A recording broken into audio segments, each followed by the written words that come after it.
People, what's good? It's your boy No Chaser. I'm back again for another video. Um, yeah, housekeeping straight away. We're gonna big up everyone that's liked, commented, shared, subscribed. Appreciate you all every time. This week's been a bit of a quiet week, so not too much content. I ain't been flooding everyone with the videos this week because we've had a nice week off.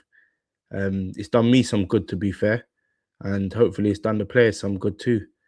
So yeah, we're going to get into it. We've got a match preview for Arsenal versus Burnley. Second to last game of the Premier League. Two finals left. This is the first of the This is the first of the two finals, and it's Burnley at home. Last home game of the season, and we usually do quite well in our last home games. So yeah, to be honest, straight off the bat, I'm expecting more of the same. Um, we're Arsenal at the end of the day, and we're here to win a league. We're playing against a relegated side in Burnley, and I expect nothing more than 3 points collected and a nice, good performance from the boys. So we'll see. We'll get into it and we'll cover everything. I'll give you guys my predicted lineup and my score prediction at the end of the video. So stay tuned for that. But where do we start? Well, I'm going to start actually. Let me see, because I haven't checked if Arteta's done a press conference ahead of this game. I would expect that he probably hasn't, but let's have a quick look.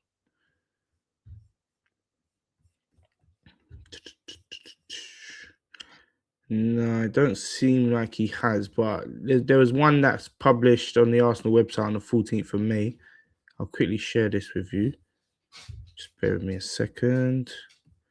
So as you can see here, Mikel Arteta has issued an update on the fitness of our first team squad ahead of our final game of the 25-26 season. So obviously we face Burnley on Monday night at the Emirates Stadium. I believe it's an 8 o'clock kickoff.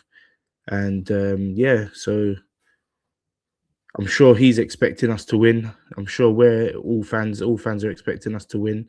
Yeah, this is a bit of a mess right now, so forgive me. I've literally just checked this. I haven't read any of this or watched any of the press conferences, so we're gonna have to go through this together really quick. But yeah, let's get it. So not much of an update at the moment. We still have a few days till Monday, so he's very coy as usual. We'll have to wait and see how certain players evolve and whether they are available or not. But while most of our first team squad remain in contention for our final 3 games of the campaign, right back Jurriën Timber and Ben White will be sidelined. We need to look at alternatives, the boss said. The 2 players that we have, they are not available at the moment. The good thing is that we have experienced that all over the pitch this season because we've had our issues. Normally they were in the same positions as well. We have managed still to find the right level of performance and consistency. So I'm sure we'll do that. Yeah, obviously Ben White picked up his injury against West Ham, and he's been ruled out for the rest of the season. Timber's been out for about 10, 11 weeks now. And there's still no real return date on him, although we do have an update from Now Arsenal, which I will share with you guys. Hopefully you can see this tweet. So about 6 hours ago, Now Arsenal's tweeted that Jurriën Timber is back in training for Arsenal ahead of the game against Burnley on Monday night. So I don't think he'll be fit to face Burnley personally. Maybe at most he'll make the bench if this story is true. But yeah, judging by what he's saying here, Jurriën Timber's back on the pitch, back on the training pitch, and with the boys training ahead of the game on Monday. So that's a huge boost. Because if I'm honest, I think we can manage in these last 2 games without him. Obviously, if he's fit and ready to go, well, that's an added bonus, and we'll need him. So yeah, we'll take it. But I think we can cope against Burnley and Crystal Palace, which are our last 2 games. The main one for me is the final. We need him fit and ready for the final. And if I'm honest, he probably needs to play some sort of minutes between now and the end of the season, leading up to that game, if we expect him to be ready, because he's got a tough test in Kvaratskhelia, and it's not going to be easy, to say the least. So yeah, hopefully Timber is back. Hopefully he is fit to at least make the bench, because that will be a great welcome, and it will give us a bit of a boost. Just in general, even off the pitch, I think the team and the players and the fans, everyone will be quite happy and quite positive if we see that Timber's back in the side. So hopefully he is ready to go. Then we've also got some news here regarding Mikel Marino, and now Arsenal's claiming that he will play again for Arsenal this season, and he's getting closer to a return. So obviously we don't know how true that is, but I'll take his word for it, and assume that Mikel Marino is going to play at some point in this season. There's only 3 games left to go, 2 in the league and in the Champions League final. So my guess is that he'll probably, same like Timber, probably be ready for the final. I reckon these lot have been injected, man. I'm not gonna lie to you, because something's a bit fishy about this. Like, they've been gone for so long, and there's never been a real return date for them. Now all of a sudden they're both expected to play a part between now and the end. So let's see, man. But yeah, for me, it wouldn't surprise me if they've had some injections to try and speed up their process in getting back in the squad. So yeah, let's get back to this press conference. So,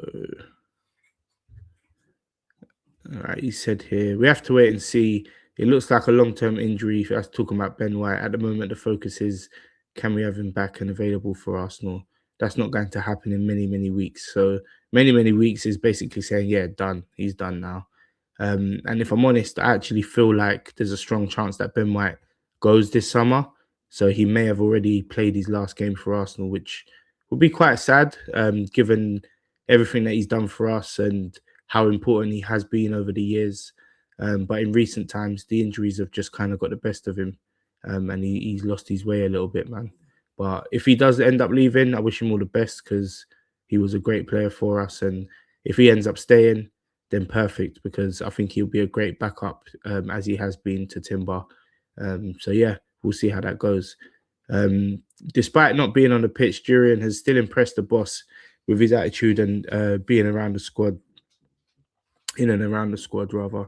He wanted to be very close to the team. He's progressed a little bit in the last few days. We're going to try to get him fit and available as quickly as possible, but let's see. He's been out for a while, unfortunately. He's such an important player for us. We all know that, and he's doing everything he can to help the team in any capacity. We know his leadership, his quality, and how much the team needs him. Oh yeah, Ricardo Calafiori was also forced off in the West Ham game, but I've seen some news stating that he's fit and he's ready. He's back in training as well. Mikel's obviously given his coy answer here. We don't know whether he's going to be available now. We still have days ahead. Hopefully, it's nothing serious. We'll have to wait and see how he reacts. So yeah, that's pretty much everything in terms of any updates. So hopefully we do have all 3 of them ready to go, to be fair, because that would be a huge boost, but we'll have to wait and see. So yeah, that's not really much update from Arteta. At this point, I didn't really expect much anyway. If anything more comes out, anything like us, more like breaking news, then I'll cover it between now and the game. But it looks like that's going to be that until after Monday night. So we'll see. But yeah, so getting into the game, it's our first of 2 finals in the Premier League. We're 2 wins away from lifting the Champions League. Look at me getting ahead of myself, bruv. We're 2 games away from lifting the Premier League trophy for the first time in 22 years. No one can stop us apart from ourselves. And I'm just going to be plain, blunt and simple. We've got 2 games that are easily winnable. We've got Burnley at home. Burnley already relegated. Don't have nothing to fight for. Although I did see that Michael Jackson, their interim manager, Michael Jackson said that Burnley will be ready and they will put up a fight. So let's see, man. I hope they don't come to spoil the party, because that'd be pretty sour from them, pretty nasty, given that they're already down and nothing changes for their season. But yeah, I fully expect us to go out and get the job done. So I don't have too much worries about that game, if I'm being honest. And if I had to pick out of the two, which game worries me the most, it's probably Crystal Palace away. One, it's an away game. Two, Crystal Palace, they're not a joke. They're a good side. They haven't really proven it as such this season, but generally speaking, they are a top side, and they've got enough threats in their team to kind of cause issues. But yeah, focusing on the Burnley game, Monday night kickoff, 8 o'clock. We play just after Man City. Obviously, they've played the FA Cup final, and they won that 1-0 against Chelsea. If I'm honest, just to quickly brush on that, I think that Chelsea were cheated a little bit, man. I've watched the highlights back, and Husanov definitely fouls João Pedro for me. I don't know how that's not given as a penalty. And there's this whole dog so thing, where it's obviously he's the last man, and that would be a red card if they deem that a foul. But for some reason they didn't.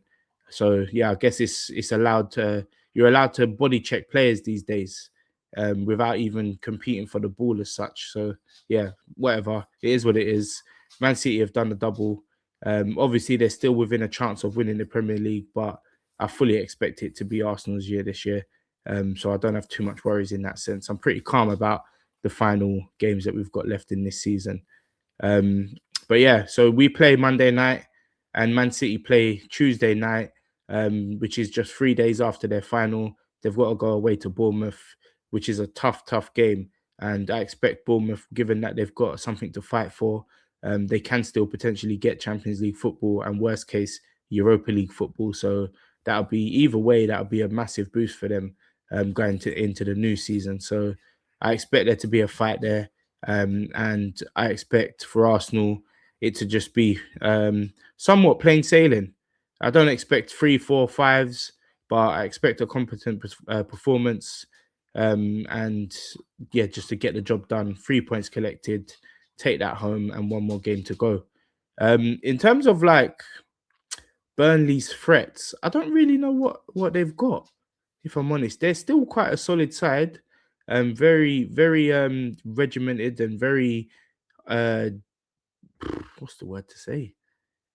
They're pretty tough to break down at times. Obviously, we've seen it where City only beat them 1-0 recently, and they were already relegated at that point, I think, or maybe that game actually relegated them. But yeah, they're a bit of a weird side because sometimes they show a bit of fight, a bit of heart, a bit of passion, and other times they just get completely turned over. And the majority of the season, it's been that they've been turned over. So at this stage, I can't see why Arsenal, given that they've got something to fight for and Burnley have absolutely nothing to fight for, I can't see why they'd put up too much of a fight and why we would struggle to get over the line. But if we win this game 1-0, 2-0, 3-0, 4, 5, I don't care. Just win. Of course, I would prefer for us to go out there and score a bundle of goals just in case anything happens in that Palace game. But as long as we win, I'm happy. One game down, 3 points, one left to go. That's how I want it to go. Um, so yeah, I don't really know what threats they've got, to be honest. I know they've got obviously like Jaden Anthony. I can't remember their striker's name, but yeah, they've one or two guys that could potentially cause some sort of issues, but I don't see it being anything that's an issue for us. In terms of Arsenal, obviously, more of the same in recent weeks. We've picked up our performances.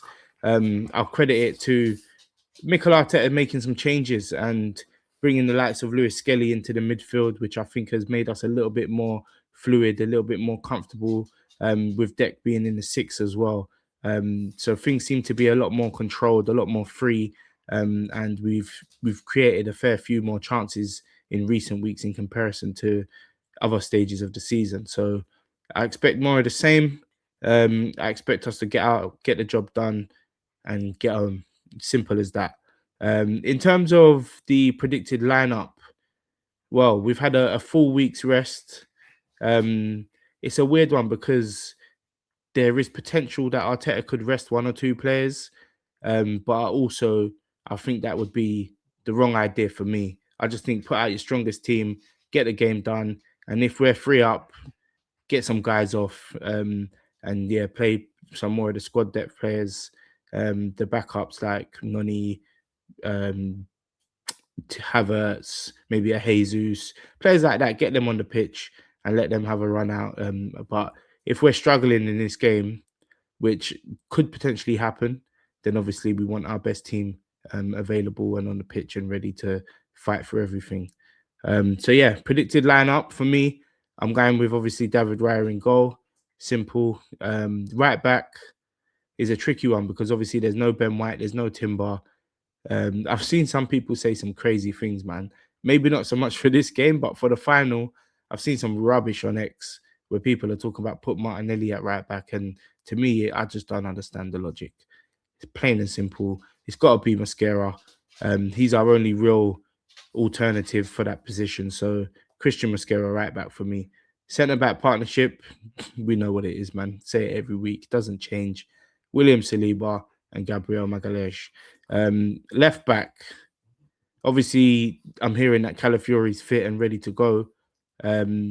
If he is fully fit and ready, I'd probably play Calafiori just because I think he offers a little bit more in the attacking phases in comparison to a Hincapié. But either one of them, I'm cool with. Don't mind who starts. But yeah, I'll predict Calafiori. In midfield, I'm not changing anything. I'm going with Declan Rice in the 6, Miles Lewis Scaly left 8, and I'm going with Eberichi Eze at the 10 role. Odegaard has been really good in the last little cameos, last few cameos that he's had. And obviously, he changed the game for us at West Ham, getting the assist for Trossard's goal. I don't mind if Odegaard comes back in, but I also think keep Eze going, keep him in flow. And I know he's not had the greatest of performances the last couple, but he is just that type of player that we don't have other than him that's gonna be a difference at times. So I'd keep his momentum high, keep his confidence high, keep him playing so he doesn't feel like he's kind of being scapegoated for one or two quote unquote poor performances. So yeah, Eberechi Eze in the 10 for me. I'm going right wing Bukayo Saka, and this is the one where it's a bit weird because I feel like there is potential that Mikel Arteta can play Noni Madueke there. I hope he doesn't, not because of anything to do with Noni, but I just think Saka's one of our best, if not our best player, and he's the one that's going to be a difference, if anyone. So get him on the pitch, start him, and if we're in a comfortable position, get him off the pitch straight away. Rest the likes of him, Declan Rice. Yeah, and I'll probably say Eze as well. Get him off, get Odegaard on, and get everyone nice and rested for that Crystal Palace game on the final day of the season. So yeah, right wing Saka, left wing. I'm going with Martinelli because I haven't really seen much of him in recent weeks, and obviously he offers a lot of pace, pace that we don't have elsewhere. So I'll give Martinelli a run out this time. Trossard, I'm sure, has played the last couple of games from the start, so yeah, I'm sure we can give Martinelli a chance in this one and see how he does. And then up front, it's Victor Gyökeres all day, every day. He loves it against these teams. He's pretty much scored all his goals against the teams at the bottom of the league. So hopefully he can keep the same rhythm, keep the same pattern going, and just bag a couple against Burnley, get them out of here, and take home them points. So yeah, that's my predicted lineup. We'll see how that compares against the actual lineup on the day, on the night, should I say. And yeah, let me know what you lot think in the comments below as well. In terms of a score prediction, I think it's going to be 2-0 to the Arsenal. That's what I think. And I know I've pretty much quoted that and predicted that in the last few games. And it hasn't quite panned out, but I think this time it might be a 2-0. If it's more, I'm grateful. I'll be happy. If it's not, and we've still won, again, couldn't care less. Just get the 3 points. If we can take advantage of Burnley on the night and get a few goals, being our last home game of the season, I think there is potential for it. That would be good as well, just in case. We just need to kind of cover ourselves in all departments. I fully expect us to win both games, But in case we don't, we're going to need to have some goals ahead of City to kind of protect ourselves a little bit, if that makes sense. I do actually expect City to drop some points against Bournemouth, so let's see how that goes. And we will be tuning into that on Tuesday night. I'm also doing a watch along on my brother XB the Gunners channel on Monday night for our game, and I guess potentially for the City and Bournemouth game the next night, Tuesday night. So let's see how that goes, but we'll keep you posted on that. Sorry, my dog's just being silly tonight, but yeah. So that's pretty much everything. Love for tuning in. Please hit the like button, share, comment, and subscribe. Keep running it up. And I'll be back Monday night for a watch along with my brother XB the Gunner. Make sure you go over to his channel and subscribe and look out for that watch along. Then straight after that, we'll give our match reactions, and we will get into the podcast, episode 5 of the Two Cannon podcast, where we'll go into much more depth about that game and what's to come for the rest. So yeah, stay tuned and love every time. I'm out.